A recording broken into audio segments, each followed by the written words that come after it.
Hello, everyone. This is Gruesome Herzog. My very special guest today is actor Jack Amos, who played the character of Gertie the Clown in 100 Tears. How you doing, Jack? Very good. How are you? Great. I'm glad to have you on here. Good to be. All right. Well, you have quite a few movies. I know some horror fans and some thriller fans would be interesting to hear about. The first one I want to start with is, ironically enough, when you watch 100 Tears, you can see this poster hanging on the wall. It's called Unearthed in 2004. You got any interesting stories to say, or give well, yeah. Yeah. Well, Unearthed is sort of it's more of a science fiction film, I suppose, than horror. Mm-hmm. Yeah, I would characterize it as Predator meets Lethal Weapon. Oh. Has Tom Savini in it. He plays one of the detectives trying to find out what's going on with a lot of these deaths with these homeless people. And I play the coroner, and I don't make it very far. Somebody kills me in order to steal the body of one of the aliens we found. But additionally on that film, I also did the pyrotechnics and all the bullet hits and fire and explosions. We shot off 375 squibs in that film. Wow. Yeah, I've yet to see that movie yet. I'm going to look for that and get that one. You know, I'm a fan of all kinds of horror, low budget, super low budget, medium budget. I'm just a diehard, so nothing bothers me and nothing phases me. That's a true horror fan, right? That's right. Well, the next movie, it seemed to got a lot of talk on Facebook last week. Marcus posted a trailer for this movie, and it sparked a lot of interest on a lot of people who didn't even, hasn't had a chance to see 100 Tears, so they went out and watched 100 Tears. A lot of podcasts are doing clown horror type podcasts. But 100 Tears, I watched it. Let's see, I think I popped it in maybe a year ago, and before I started doing interviews and reviews, and before I even understood independent horror, I couldn't get past 5 minutes of it. Like I said, it had nothing to do with the movie personally, just the style it was made. I wasn't used to it. So then I watched it 2 weeks ago, finally, and I must say, a lot of kills, a lot of blood. It's an all-around damn good movie. Yeah. And as you know, you're Gertie. Well, yes. The clown. He's not bad. He's just misunderstood. Exactly. Your daughter was the one that was, Rainey Brown. Psycho. Yeah. Daddy, can I kill? Anyways, like I said, a lot of people seem to dig this movie now. I had a conversation with Marcus last week. We talked about this movie, and you playing a clown of Gertie, and ironically enough, you never said one word in the movie. That had to have been hard. Well, I've been an actor for a long time, and I'm at the point now where I pick up films based on challenge and, of course, pay. Right. So they said,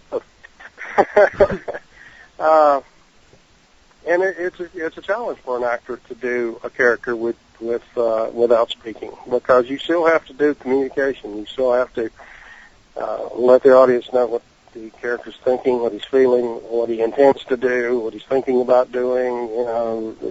The process that goes on inside him still has to be seen. So it actually takes a very good actor to go without speaking, and probably one of the highest compliments I ever got was from Mike Gingold of Fangoria. When he talked about the film, he said, the clown never speaks, but you always know what he's thinking. And to me, that was very high praise. Yep. And I can tell you one thing. I know I've been reading a lot of reviews on this and a lot of, and it seems like everybody seems to have a problem with Joe Davison, who was the writer. They're complaining about his comedy in the movie, but how I reviewed it, that movie needed some comedy to offset it a little bit to make it, more of an entertaining film than just flat out a clown, I thought he was I thought he was excellent movie entertaining only because he had the wits. And of course he was the writer of the movie as well. Do you got any good stories about Joe while making the movie? Joe's a piece of work. Joe and I have worked together on probably 10 films, maybe more. I usually end up kicking his butt in the film. That's gotten to be kind of a thing with us. He was in Unearthed as well.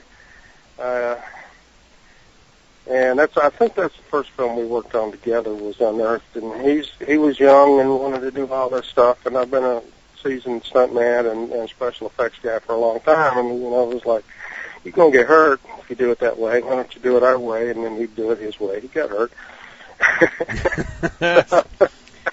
Stubborn.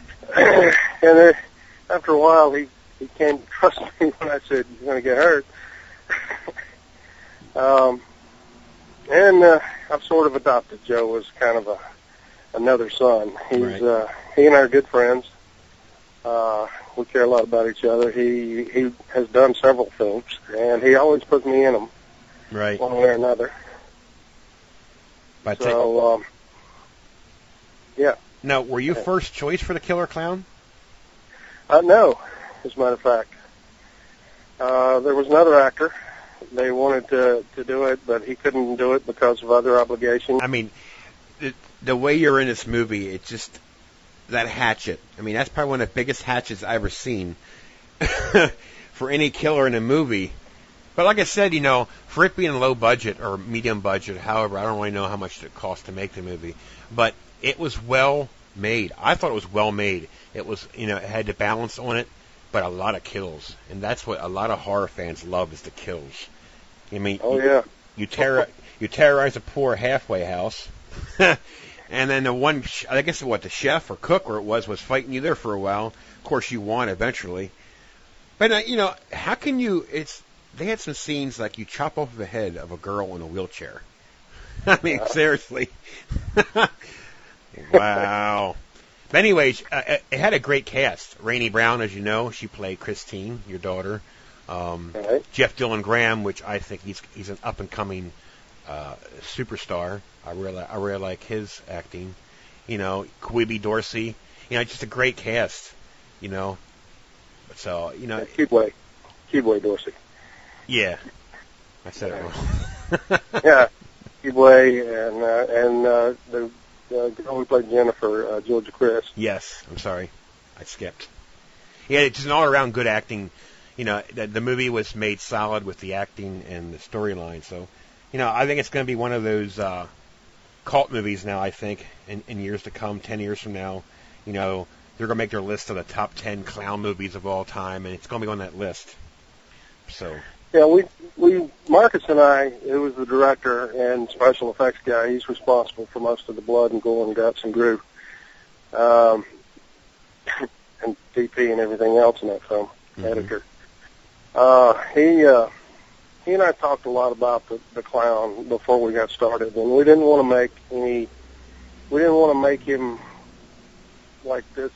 Well, a lot of these clowns movies, the clown is, I don't know, I want to say a clown. Right. We wanted to make the clown a person. Right. Not hook him up or do anything. I mean, Gertie is very matter of fact about the way he kills. He doesn't go crazy. He doesn't try to scare people. There's no suspense in the film whatsoever. You see the clown, somebody's getting it. Right. That's what I like about the movie. Yep. And the body count in the film, depending on which cut you saw, is right around 38 bodies. We killed 48. Some of them didn't make it. Wow. 48. Holy shit. That's a record. We ran out of ways to kill people. Oh, my God. Like I said, it's one of my favorites now. I mean, it's in, I have it here, of course, but I have my favorites I really liked that I can watch again. But the next movie, I've been hearing about it. Now, as far as I know, it's not released yet, or could be. At least it doesn't say on IMDb, anyways. But this is a action horror thriller, Experiment 7 in 2009. Do you know if that is available on DVD? I think it is. It's apocalyptic film. We have radiation, they call them rads, kind of zombie kind of things. Wow. There's a disease that's gotten all over the world, and also something has happened to the water. This is after everybody went to war and it didn't turn out well. And it's basically a run and gun film. I don't think that there's 5 minutes where somebody isn't running from or fighting something. Okay. Yeah, I tell you what, So, it has a great cast as well. well, Joe wrote that one as well, and he is one of the characters. And Rod Grant plays the other main character, along with, and now my mind just went blank. Candace Rojas. Candace Rojas, who, by the way, is one of my acting students. Probably, I think I sent her onto that film. I sent her to audition. Excellent. So she's gorgeous. She's a very good actor. And she's very down to earth and easy to get along with, and just a very earthy, personable person. Right. I tell you what, Alan Rowe Kelly, a phenomenal actor. Rainey Brown, Mm-hmm. Jerry Murdoch, another great actor I really like. And the one that really intrigues me, she's a youngster, a good actress too, is Zoe Dalman-Chalanda. I've seen a lot of short films that she was in. I think she's a phenomenal actress as well. It's I would love to see this movie actually. You're saying it's something like a zombie-like deal, right? The post-apocalyptic, if I'm saying that right. There's been either the kind of like Zombieland. Something has happened that the world has collapsed. Okay. Look of Eli, all these kinds of things. And either a disease or radiation has changed most of the population into raving maniacs that come at you and try to kill you. Yeah, I got to look for that one. Yeah. Like a zombie. That's a must-see. I'm going to look for that one. Well, the next one, like I said, we talked earlier, that I want to see. It's called the Uh-Oh Show in 2009, directed by Herschel Gordon Lewis, and it has Brooke McCarter from The Lost Boys. All right. He plays one of the main characters. Joel Wynkoop plays one of the main characters. He was going to be the original Gertie.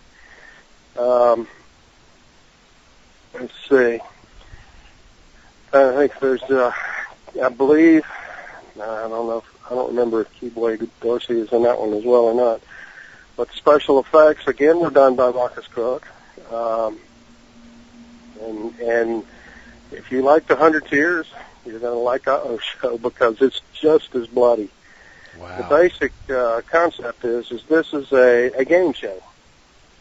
And it's a very late-night cable game show in which if you win, you get some fabulous prize. And if you lose, like you spin the wheel, and whatever it lands on, they cut off. Oh, Jesus. Interesting. So, it's very hokey. Joel plays the producer of that particular show. I play the network executive, and the show has a huge late night following, and it's kind of like the crowd comes in, and they're kind of like Gallagher. They got their plastic, and whenever somebody gets the wrong question, the whole crowd goes, "Uh-oh." Oh, you're kidding me. No, it's very campy, very hokey.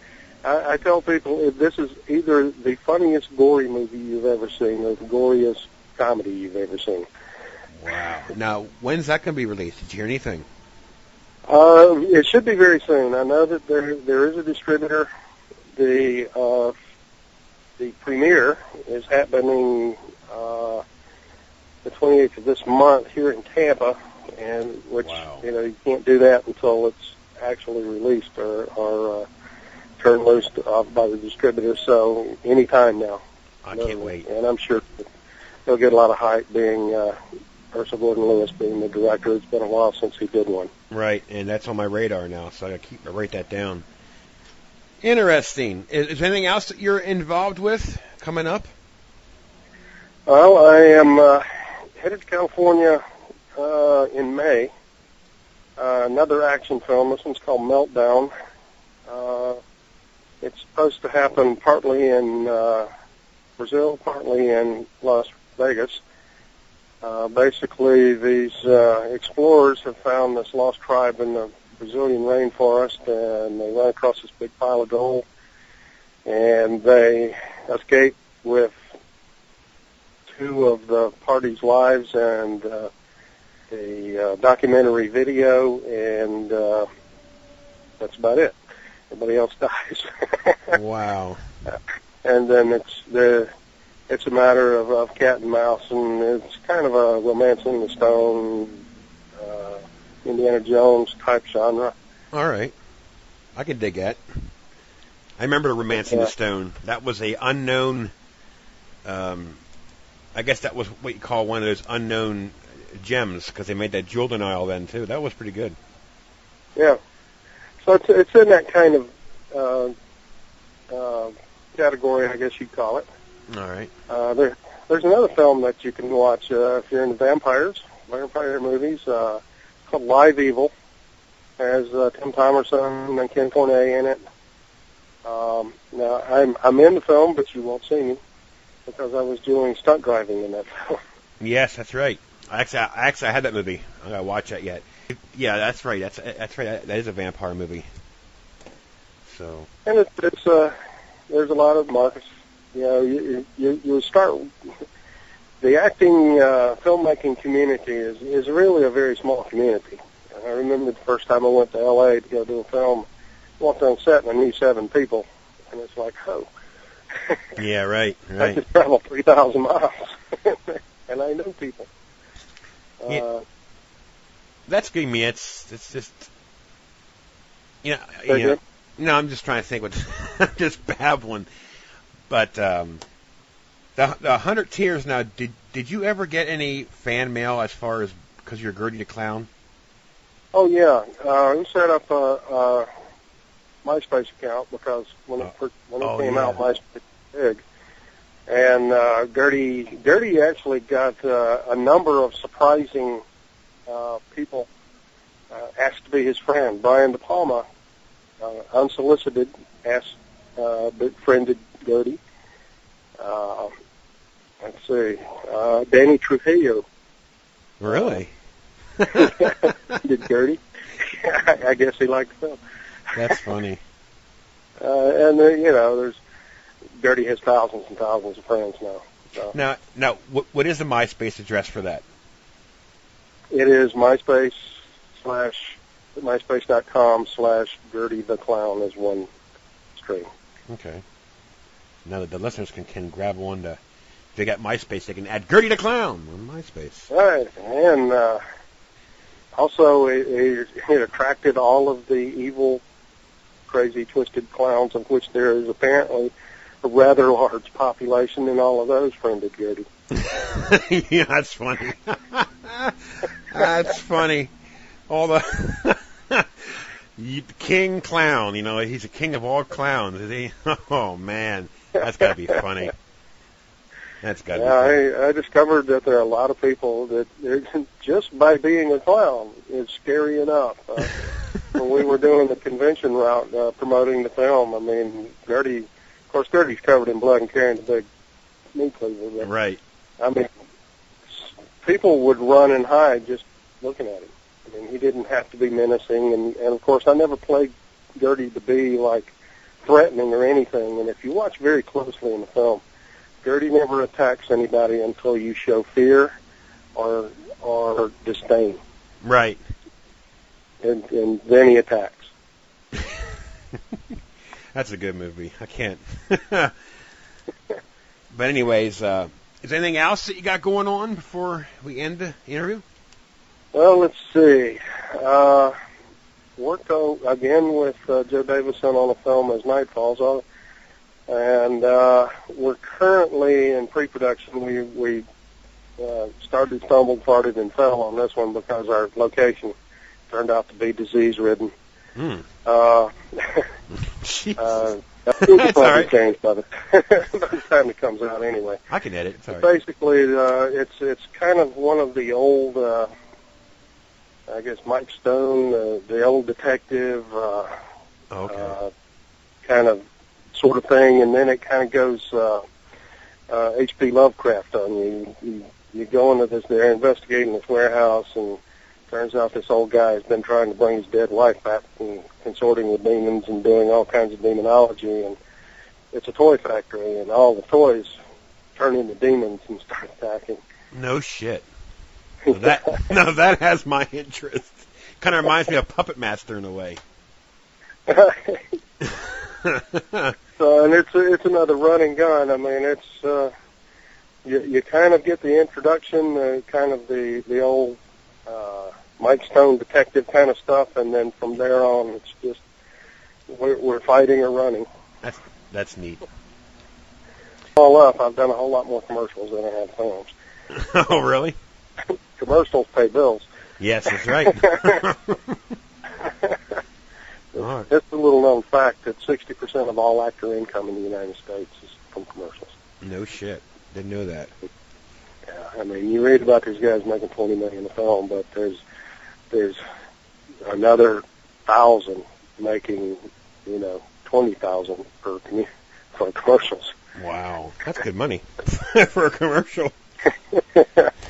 Well, I mean, some commercials run anywhere from a local nothing that's just going to pay you a day rate of about, I would say, $1,000, and all the way up to one of the big, the SAG Nationals. This is one that's played all the way across the country, and you might make 80, 140,000, something like that. Wow. One of those big ones. And then, of course, if you get to be the Can You Hear Me Now guy, you make $1 million a year. Yeah, that's amazing, isn't it? Jeez. Yeah. Can You Hear Me Now? Making $1 million. Unbelievable.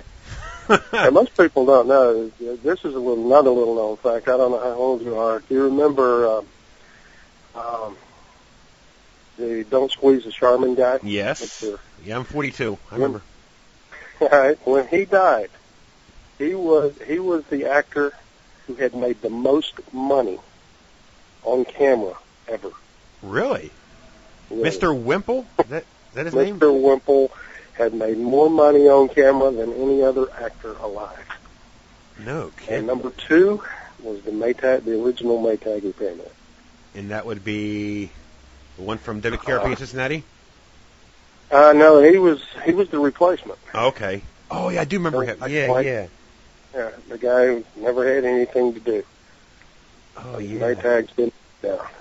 Now, I wonder how much money that lady did that she passed away with. The one for the, you remember it, fast food commercial. Was it Burger King? Beef? Yeah. Yeah, it was Wendy's. Yeah. She made several $1 million, and I think when she died, they found it in her mattress. No kidding. Literally. Yeah, she had grown up in a depression, didn't trust banks, and where's the beef? Yeah. Just crusty old lady who'd smoke. Yes. And there's more time on your podcast. I mean, there's plenty of stories about Rudy the Clown. That was a freaky movie to be made. The old warehouse that we used was a tobacco warehouse from back in the old cigar rolling days of Tampa. And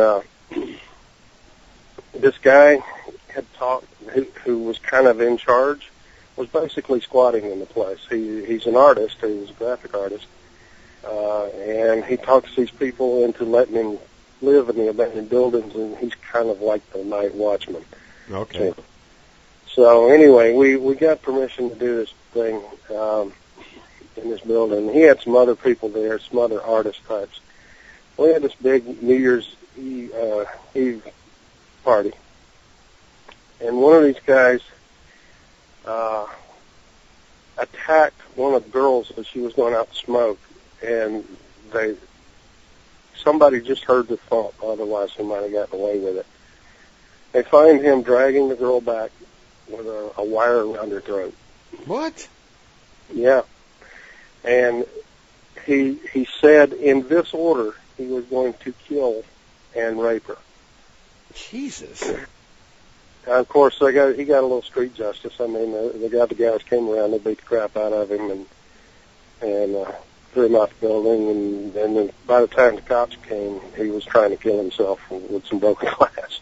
Oh my God! This happened just before we started shooting.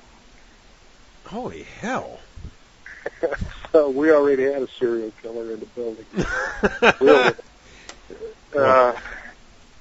And then the halfway house we shot in was really a halfway house, or more like I don't know, I call it a flop house. That was the nastiest place I have ever been in my life. I mean, and the people that were there, I mean, here I am covered in blood, carrying a big axe, and I'm not even the scariest guy there. Oh my God! I mean, we were the one where Gertie stomps the girl's head and splatters blood just everywhere. One of the denizens there came walking out and looked at it kind of hard, and we said, "Don't worry, we're going to clean this up." And he just looked at us and said, "No different than any other night." Oh my God! You're kidding me. Yeah. This place was, it was just endless stories in this place. Oh my God.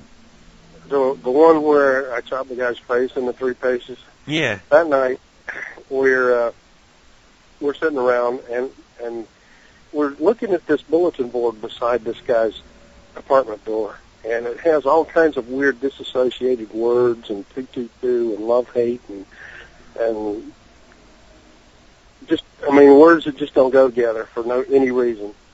They're not opposites. They're not similar. They're just like weird stuff, like green Madonna.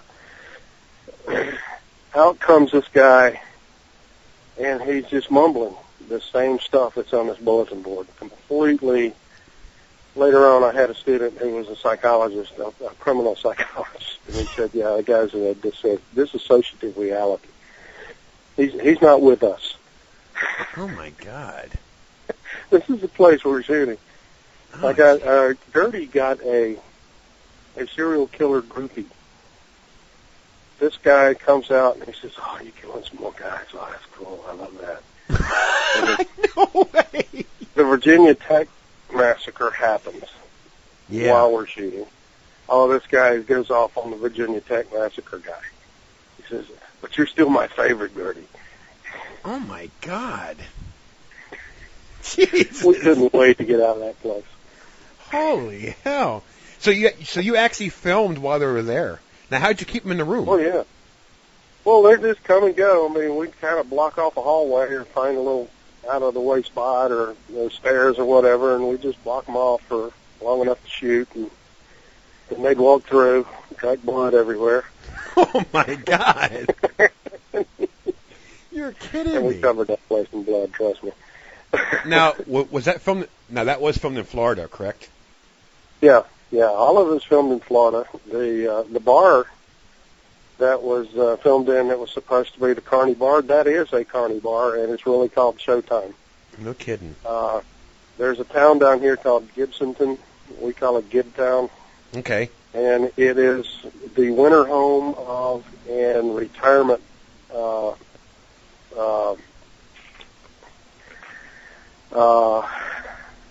town, I guess, of carnies and circus people and show business people. And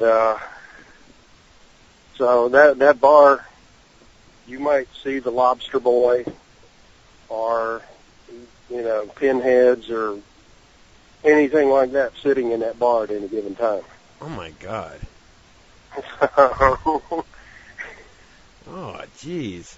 Now, I want to ask you real quick before I forget. Drago. Yeah. Villette. Norberto Santiago. Now, he, I thought, had a really good performance in this movie. You didn't know what to expect. You didn't know if he was. I mean, it's surprising that Gertie didn't kill him right away because he gave you a picture. Yeah. Well, Gertie was always only looking for his girlfriend. Right. And he was just letting anybody got in the way or bothered him or found his place. Or Shakespeare or the Spain. He was really, and you don't see it, but of course with backstory, the things that happen outside the script that we use to make the reality of the character is Gertie's other personality, Edward Baxter. Right. Luther Edward Baxter. Luther talks, and we're diddling around with the sequel to it, 200 Tears or 101 Tears or whatever we decide to come up with. We're going to show some more of Luther. Okay.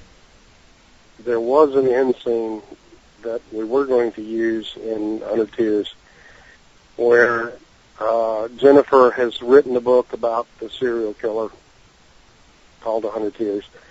And she's in line at a book signing, and Luther comes up to her, just part of the line, sits down and asks her to sign it, and says, he says to her, "I'm your biggest fan." She says, "Who should I sign it to?" "Luther Edward Baxter." Of course, that she looks up and freaks out, and that's the end of the movie. But the ending that's there, not to spoil it for anybody, was so popular with the audiences. I mean, there was usually just a huge cheer with that, and we said, "Well, I know we're not going to beat that. We may as well go out with a huge cheer," and we just cut it there. Yeah, it was amazing. I mean, they were all. I mean, I can imagine. I mean, that was totally unexpected. That scene there. Well, that's interesting because I can't. I heard that. I wasn't going to mention it, but a sequel would be good justice, I think, because now oh my, Norberto Santiago. I noticed that he's only in that movie. Was he a stage actor, or was he just somebody that was just picked up for the movie? He's a professional wrestler. Oh, really? Oh, yeah. You know what? Come to think of it, you're right. I couldn't remember where I seen him from before. Right. His stage name is Chip. Okay. Interesting. Yeah. So, you got any more stories about 100 Tears you want to share before we go? People are gonna love this. Well, if you get the DVD, you get to see my butt where I was chasing Joe down the hall. One of the sequences where I was chasing somebody, and he was throwing stuff in the way to try and slow me down, and I'm jumping over it. And there was this one thing that it's one of these potties that sits over the top of another commode for old people handing out, whatever.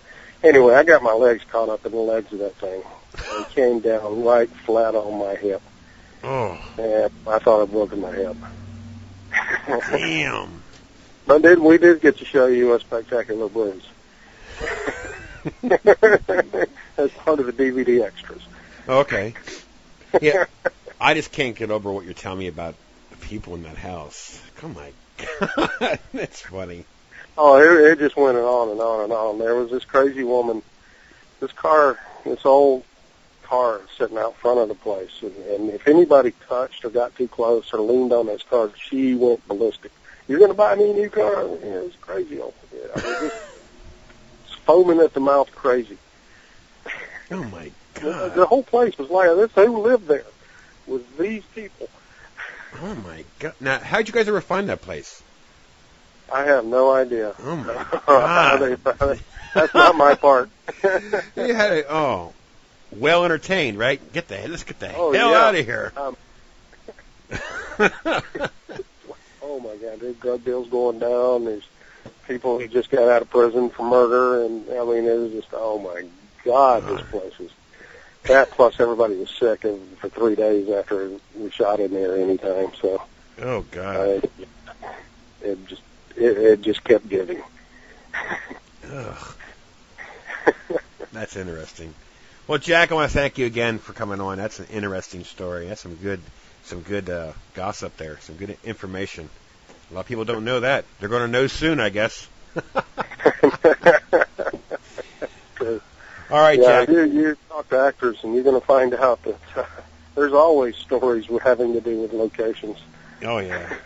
Well, can't wait to hear the outcry on what they hear. It's going to be interesting. All right. Well, thank you very much for coming on. Really appreciate it.